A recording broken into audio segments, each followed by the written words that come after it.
Hi, it's Coffee Beans again.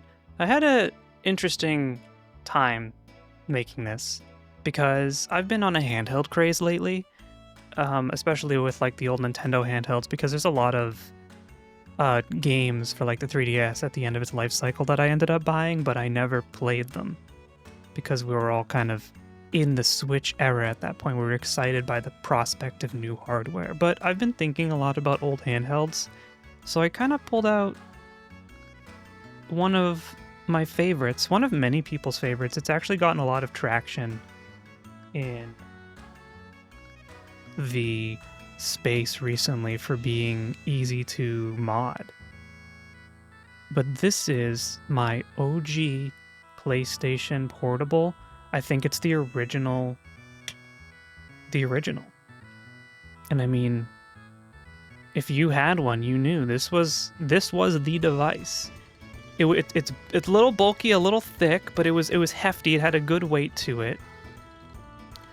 It had the little circle pad right here, which is something that Nintendo consoles or Nintendo handheld specifically did not have. And it had a library of games that, honestly, is kind of hard to beat. I mean, before these games came out everywhere else, we had Persona 3 Portable. We had Metal Gear Solid Peace Walker, Dissidia plus the sequel. I mean, this is still an incredible game. Sorry, I just hit the... There we go. Third Birthday. Okay game, but if you like Parasite Eve, kind of continues that. We had a re-release of Valkyrie Profile, one of the most unique RPGs on the PlayStation 1. A remake or re-release with extra content of Final Fantasy Tactics, which... Again, one of the greatest RPGs on the PlayStation 1, and this was before we got the real remake like a month or two ago.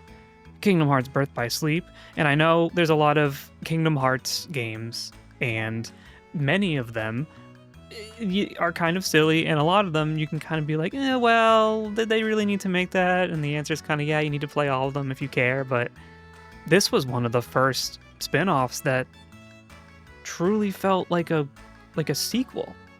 Technically a prequel, but this was like the follow-up to Kingdom Hearts 1 and 2. And then we have Star Ocean 1, a game that didn't even come out in America until I think literally this version on the PSP. And I mean, no one cares about Star Ocean anymore, but you know, back in the day, Star Ocean 2, one of the beloved PS1 RPGs, Star Ocean 3, a beloved PlayStation 2 RPG, Star Ocean 4, you know, you get the point. Anyway, so like all of these games could be played on this, which is incredible. I mean, you could take this anywhere you wanted. A little strap, you can put little charms or a wrist strap or whatever on it. 2 shoulder buttons, had the same layout as like a PlayStation controller minus the DualShock analog sticks. I believe you could use SD cards right here. Look at that, an SD card right here. And it is a 1 gigabyte SD card. Back in the day when memory wasn't so readily available, things were still kind of, you know. Oh, and how could I forget? One of the more unique designs for games, the UMD. That was called, right? The UMD? UMD, Universal Media Disc. Persona 2. Also another good game on PSP that you could just play handheld. And I remember, like, these were just so weird to me. And I lived by, like, the code, like, do not touch that little open spot right there. If you touch that, you will break the game. It'll be ruined forever. All of your parents' hard-earned money, gone for good. Imagine I just touched it on camera right now. I get yelled at by everyone. Unfortunately, I do have a very sad thing to admit to you. I have no battery because I was one of the people who suffered from the battery explosion.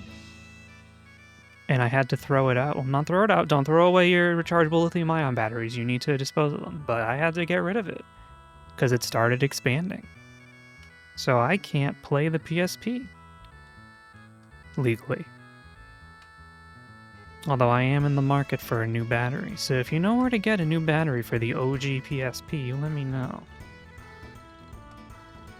As soon as I figure out how to close this dang thing. But, like, I don't know. I don't know how much more needs to be said about this. It is a beloved console. People have literally, like, started their YouTube channels being like, I modded my PSP. Because people love this console so much, you're just going to listen to me play with that battery cover until I finally get it in. There we go.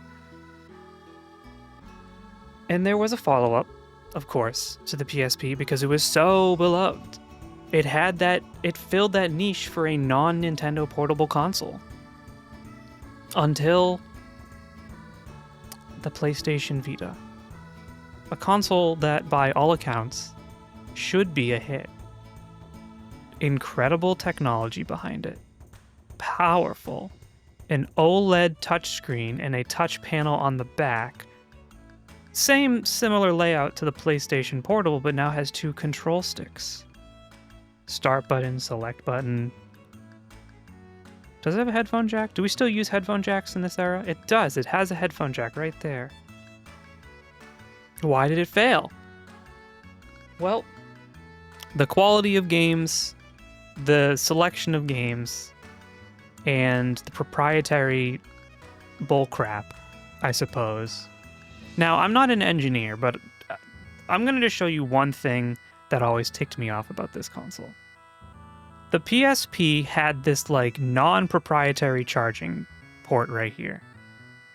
That makes... it's like the same thing as, like, if you get annoyed because your iPhone needs the lightning adapter to charge because you still have one of the older iPhones, but every Android in existence has been using USB-C for the longest time now. The PS Vita uses whatever the heck this is.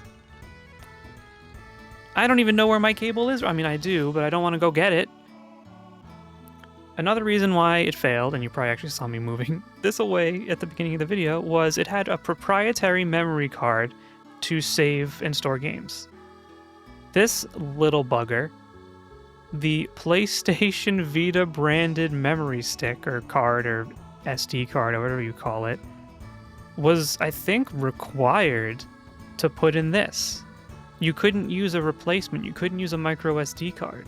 And these were way more expensive than a micro SD card, even for a similar storage space.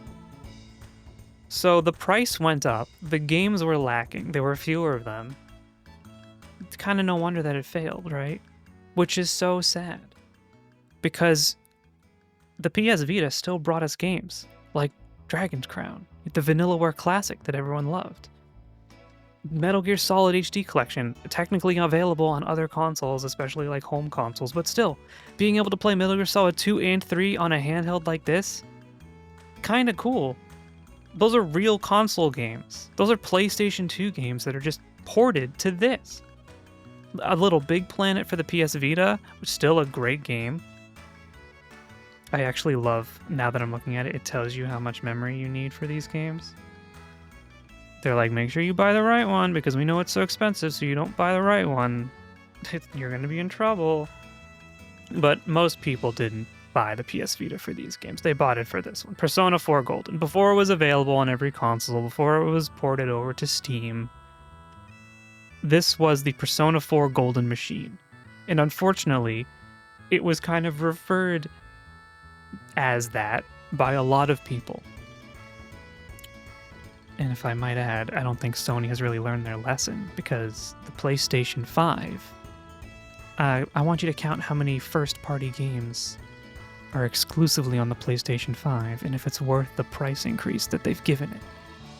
But that's okay. You know, that's okay. We have a selection of games. Maybe not as strong as the PlayStation Portable or the Nintendo DS. Still, an incredible console. The memory card has not been removed. I'm wondering, because this actually happened when I was testing it before I made this, or before I was recording this. I'm wondering if those proprietary memory cards kind of have like a corruption problem over time. Because this has been very safely stored in this gigantic, very hard case. So there was nothing getting in. But like, take a look at this. This crisp OLED screen. Oop. You just swipe down and you get to your home menu. You swipe up or down. You're not even using the buttons, you know? This experience is entirely intuitive like this, but it worked. It wasn't annoying.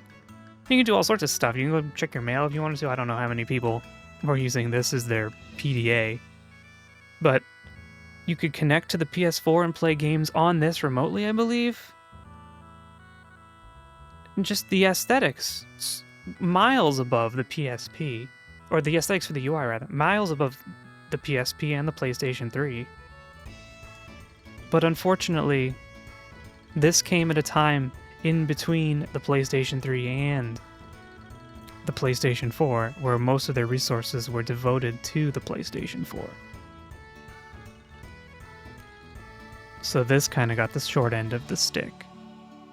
I was debating if I wanted to make a whole other video for this, but I figure, like, what the heck, let's just talk about it right now.